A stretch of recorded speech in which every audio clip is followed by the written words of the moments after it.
Welcome back. Well, the failure of Lebanon's own parties to achieve political agreement has seen a number of international efforts try to break the deadlock. Arab League Secretary General Amir Moussa has been trying to find a solution to the impasse since last year. Saudi Arabia and Iran have also sought to mediate on behalf of their Lebanese allies. Riyadh and the West support the Syria government, whereas Tehran and Damascus support Hezbollah and its allies. France has now become the latest country to lend a hand. Well, we're joined again by our guest in Beirut, Rami Khouri, director of the Issam Faris Institute at the American University in Beirut, Kamel Wazni, a columnist and political analyst, and also on the line from Beirut, Ronnie Reyes, the chief media officer of the Progressive Socialist Party. Rami Khouri, why do you think all these international mediation efforts to bring some kind of political consensus to Beirut have been failing in the past?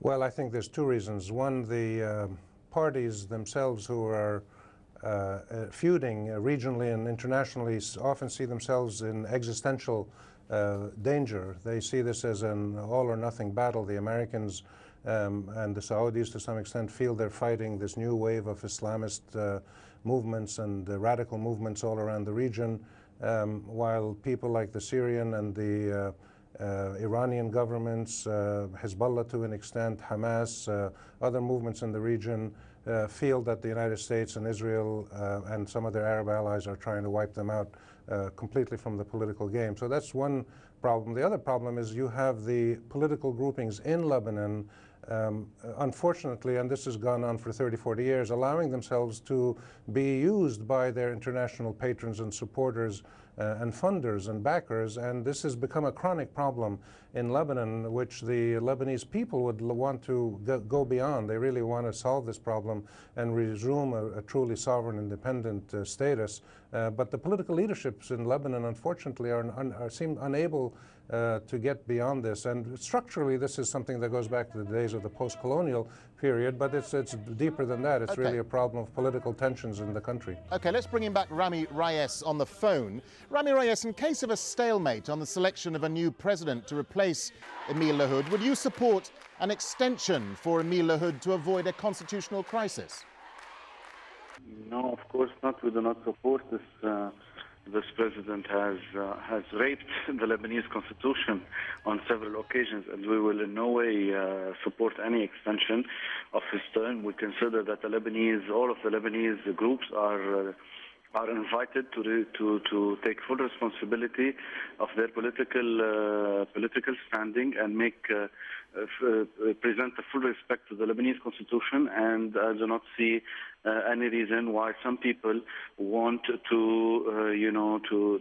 stop the parliament from taking the step of electing a new president unless they really want to take the country into chaos. This is a very important constitutional step which we should all embark on, and any attempt to fail the reaching of a new president in Lebanon will have detrimental effects not only on the constitutional level, at the political level and at the economic level. I think it is the time for all the parties to prove that they have the capacity of respecting the democratic system and the constitutional system in Lebanon. It is a very important constitutional point you make, which I want to put to Kamel Wazni. Kamel Wazni, does Hezbollah have any candidates for the next president to replace Emir Lahoud, or would you support an extension to avoid a constitutional crisis? Well, I think everybody is looking for a fresh face for being a president. I think we don't want stalemate. We don't want Lebanon to go into chaos. It's very important to respect the constitution and to find a new president who will unify the country, and we get the economy, get the country, get Lebanon where it should be. Despite all of that, I think hopefully this conference in Paris might bring the party back to dialogue, and maybe this will give a ray of hope, maybe for narrow the differences between the party.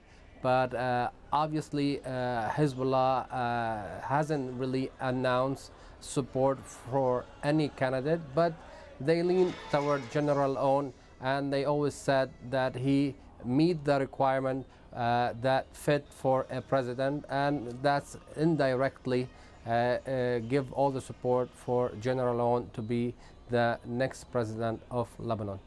Rami Khouri, let me just touch back again on a point you made earlier about external forces impacting on Lebanese politics. I mean, do you see Iran and Syria as exaggerated factors in the Lebanese formula? I mean, how much influence do they really have?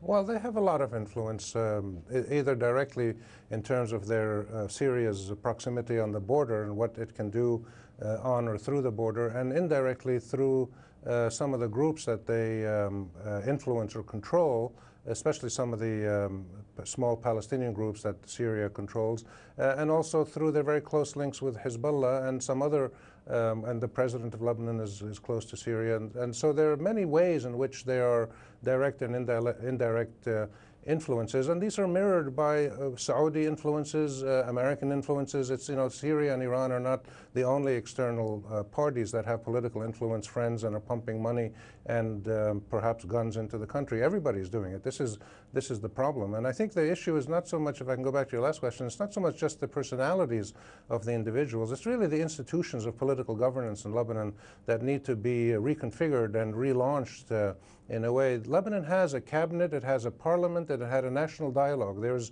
3 significant institutions on which there was clear consensus and functioned well for many years. All 3 of them broke down last year, and I think this isn't the moment when Lebanese are really on the brink, and they need to at least bring back some mechanism where at least they can sit around a table, which they can't do now. Okay. They have to get all the Lebanese to sit around a table. All right, let me just quickly bring in back Rami Reyes on the phone and just stick with that point about external influences, because the UN Security Council has expressed deep concern about new evidence that illegal arms are being smuggled across the border into Lebanon from Syria. Rami Khouri just made that point. What's being done about it?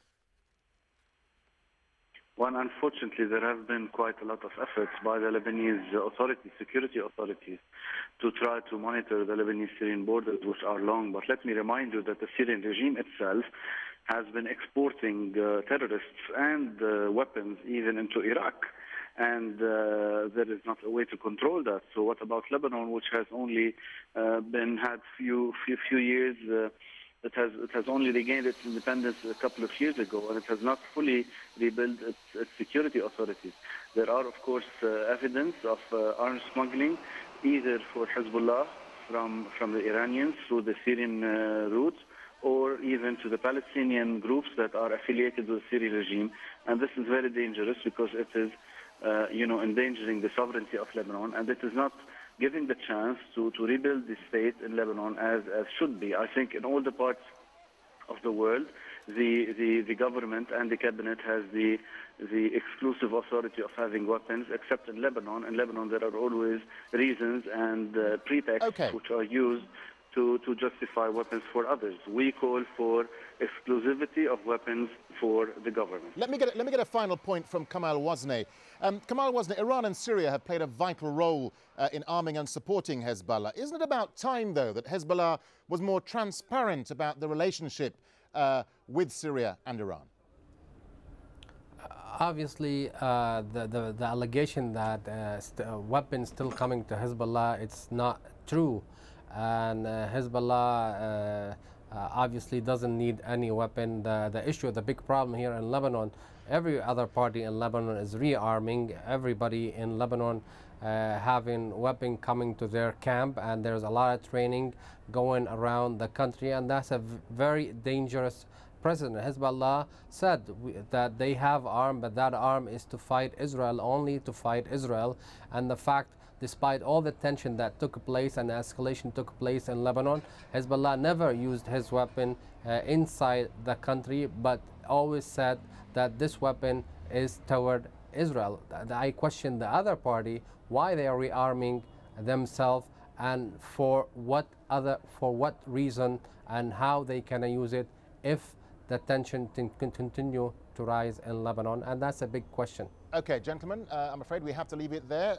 Rami Khouri, Rami Reyes and Kamal Wasne, all from Beirut, thank you very much indeed. And thank you so much for joining us here on this edition of Inside Story. We welcome your comments and suggestions. Please email them to us at insidestory@aljazeera.net. From the whole team here, goodbye for now.